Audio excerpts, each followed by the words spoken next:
uKhuzani kade yobona uZola7 kube ngale lapha ngamukele ukele emakhaya kweSimanzonzo lokuthulela khona indaba zamaskandi ezihlabahlosile nefika ngesikhathi mbule emakhaya ke isikhathi masakanje ukuthi indaba zokuthi uKhuzani umfowabo semva ukuthi ngempela ebone isimo esingekho sihle kuyena owumculi ngempela ophinde futhi yaziwe ngempela ukuthi ephinde futhi abe umsakazi aphinde futhi abe umethuli wezinhlelo zakhe TV waduma kakhulu ngengoma zakhe ephinde futhi azakhela udumo ngolunye uhlelo waliphusha lapha ku-SABC1 esiza abantu ngempela abanempilo ecici noma abantu ngempela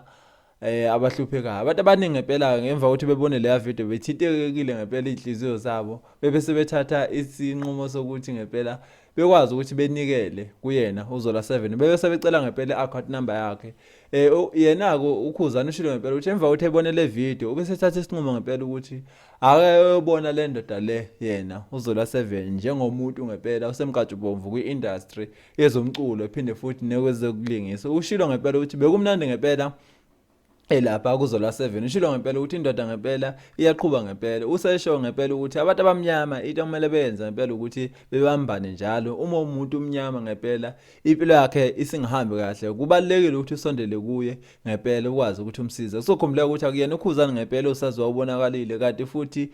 nomama uMamkhize nendodana yakhe babonela ngempela beshuthe naye uZola7 emva kokuthi kubonakale le video le ekhomisa uZola engekho esimeni esright ake shayela ihlombeke yena uKhuzani ngempela la emcuni Maskand ukuthi ekwazi ukuthi ethathe isikhathi sakhe ekwazi ukuthi eyobona le ndoda yamadoda nazi ke ithome ekhomisa ngosobala ukuthi uKhuzani kade evakashele le ndoda mbule emakhaya ke ake hlangane ku comment section sizwe uphawu lakho ngalolu daba siyabonga.